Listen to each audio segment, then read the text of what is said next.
The Lord be with you. A reading from the Holy Gospel according to Luke. One Sabbath, while Jesus was going through the grain fields, his disciples plucked some heads of grain, rubbed them in their hands, and ate them. But some of the Pharisees said, "Why are you doing what is not lawful on the Sabbath?"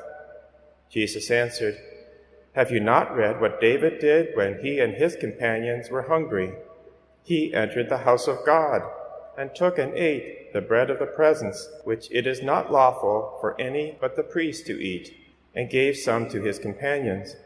Then Jesus said to them, 'The Son of Man is Lord of the Sabbath.'" The Gospel of the Lord.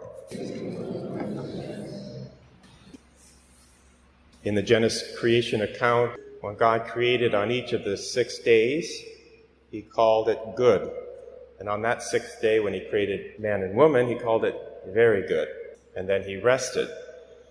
And the Jews ever since took that very seriously and made the Sabbath holy, that there was to be no work done at all, but simply worshiping the Lord.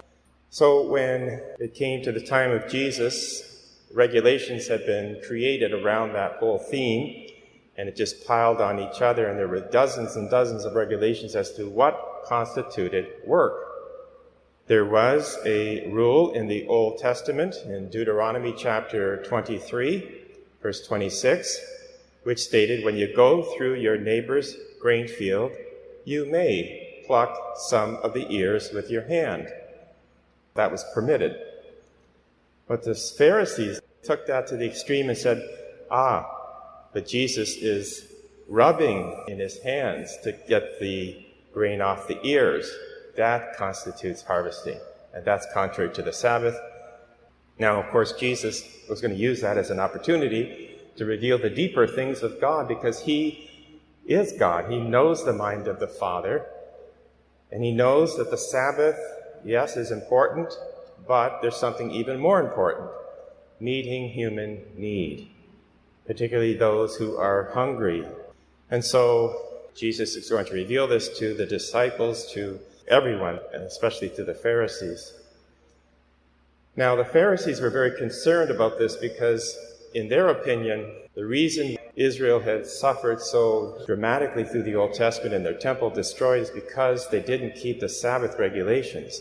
And in fact, they would quote from Jeremiah chapter 17, verse 26, which said, "If you do not obey me and keep holy the Sabbath day, I will set fire and consume the palaces of Jerusalem." So they're very particular about Sabbath regulations. But again, Jesus is going to bring them to a deeper understanding. What God really reveres is meeting human need, and that transcends everything. Also, Jesus is going to point back to the Old Testament with David, because David in 1 Samuel chapter 21, he was hungry. He was fleeing from King Saul, and he went into the house of the Lord and requested from the priest to eat the bread of the presence, which was only allowed the priest to eat. The priest gave that bread to David, and David was not criticized for that. Jesus is saying, essentially, I am the new David. It's a claim to divinity here. He's the Davidic Messiah. And when you combine that with what Jesus also says, the very last sentence of that gospel, "The Son of Man is Lord of the Sabbath." Notice the Son of Man. Jesus is picking up another title from Daniel chapter 7, where Daniel, while he's caught up in this throne room, he sees the Ancient of Days surrounded by thousands and thousands who are worshiping him, great theophany. One like the Son of Man is brought into his presence, and the Ancient of Days confers on the Son of Man all authority, dominion over all peoples, nations, and languages, and his kingdom will last forever. That's a definite claim to divinity now that Jesus is making, because he's calling himself the Son of Man, who is Lord of the Sabbath. So on these two fronts, Jesus is saying, you Pharisees are wrong. First of all, human need transcends the Sabbath.